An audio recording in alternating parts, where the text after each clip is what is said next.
Hi folks, today we're going to draw a fantasy map. It's going to end up looking a bit like this. Really simple to do. I'm crap at drawing, so if I can do it, you definitely can. All you're going to need, a pencil, this one's mechanical, any old pencil will do. An eraser, I like this one, but again, whatever you've got at home is fine. 2 pens, one thicker than the other. I've got Pigma Micron 02 and 005 here, but anything you've got is fine. Some paper, printer paper's fine. I'm using Bristol board because it's nice and thick and smooth, quite good for rubbing out. But again, even the back of an envelope if you just want to practice, it's all good. There's links in the description down below so you can get any of this stuff on Amazon or wherever, it's fine. If you like the video, give it a like, subscribe to see new videos in the future. We're going to do lots of tutorials coming up. Anyway, let's get on with it. Okay, before we start anything, there's just a couple of really simple shapes that will make this map super easy to draw. You just need to be able to draw a little fat grain of rice, a nice easy curve, kind of pointy triangle, just get used to overlapping them. Mountains just have more points basically, and you can vary the amount of pointiness to vary the amount of pointiness on a mountain. Add some foothills around the mountains, and lastly just small triangles for palm trees, really easy. Okay, to start out we're just going to sketch out the really rough locations of mountains, or places, any coastlines, lakes, anything like that. You can just use triangles for the mountains at this point. Anything goes here, you can put in your little islands, anything you like, really easy. Don't worry too much about sort of what's realistic, what isn't. Just stick down whatever you want, wherever you want, put in a load of hills. I like to make kind of borders between little areas with hills and trees and things like that. Next I'm going to put in a series of like gorges. So they're going to kind of be branching off one another. They're just going to be little ravines, gorges, whatever you want to call them, valleys. They're going to head out towards the sea from the mountains. To give them a sense of depth, I'm going to draw these little sort of vertical lines off them, and that's more just like to elevate them off the page a little bit.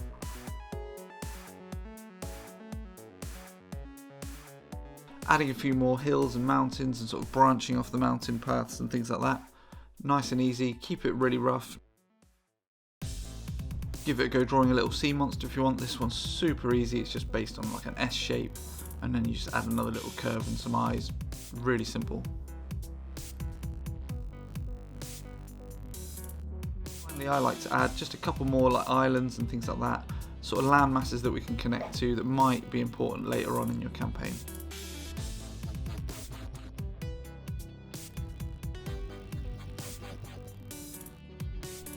Great way to make your coastlines pop a little bit is if you put lots of small little islands off them. This can be really representing just like stacks of rocks in the sea, but it really gives those coasts a nice rough look.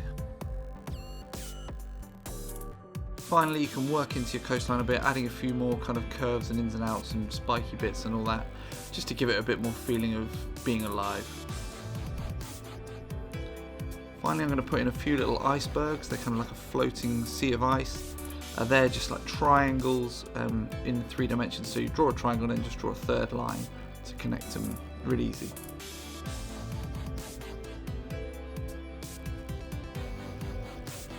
And that is our draft done. Let's move on to inking. First up, we're going to draw mountains. We'll start with those little triangles we practiced earlier. Try and vary the size slightly and the amount of overlap, and you just head backwards. So start at the front and then overlap the mountains behind. I like to give a little bit of variety, throw in some bigger mountains here and there, and then surround them with foothills.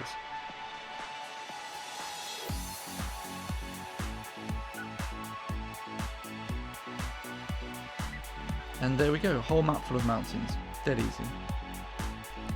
The next trick, grab your pencil again and start drawing little wavy lines down from the very middle top peak of each mountain, just like a little S shape on each one. Do it on every single one, and then we're going to shade from there.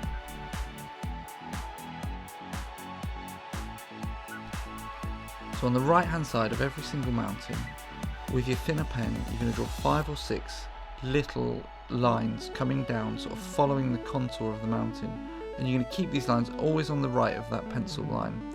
And what that will do is it will create a kind of 3D effect on each mountain. Before we go too much further with the mountains, we're going to put in a few of the trees, because just in case you want trees that are right in front of a mountain, you want to draw the tree, before you shade the mountain.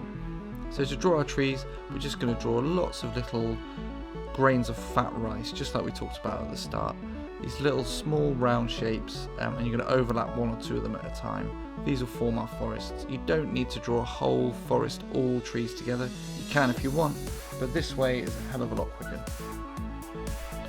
Where we've got the colder areas, we're just going to draw little triangle trees with a curved bottom, as we all like a curved bottom.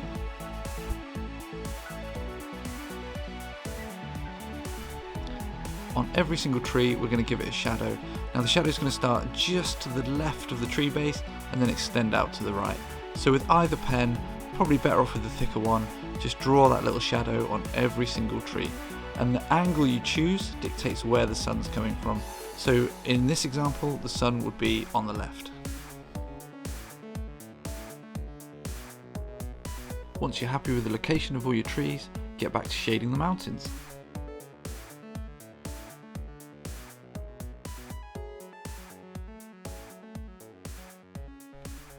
Now we're going to give our canyon some ink. The same process as when we sketched it. We'll use our thick pen to draw the outlines and our thin pen to draw the downlines.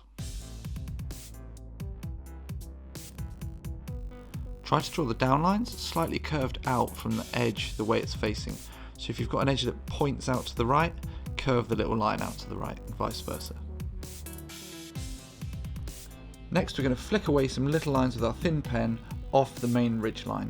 That will just make it pop a little bit more. Now I'm going to go through, add a load more trees, a few more details, and then we'll get on to doing the outlines. So next up, grab your thick pen and we'll start doing the outlines. I like to let mine have some nice sweeping curves, and then for where I'm going to have rivers, I just draw a little indentation that I'll fill in the river later. With the rivers, same as doing the coastlines, you just do nice sweeping curves in an S shape and they look fantastic. Always helps to make your rivers join up to your mountains, because that's generally where water comes from. Now we're going to make our coastlines really pop by giving them a little shadow. So imagining there's a light coming from above the line, you want to thicken up the lower line on each bit of coastline, just like this.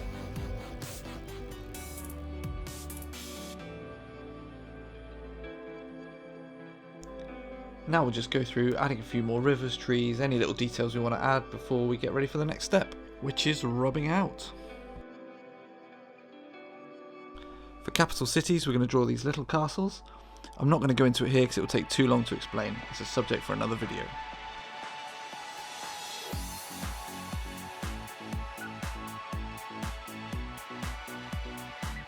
Going back to the coastline with the thin pen, we're going to add some little flick marks off each indent on that as well to really make it stand out.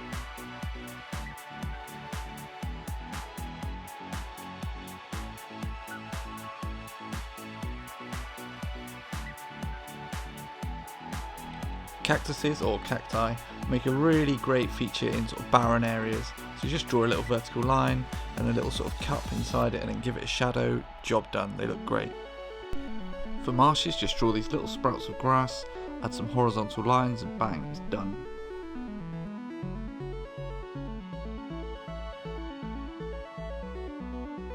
To add the final touch to the coastline, we're just going to draw some little wavy lines that follow the coast all the way around.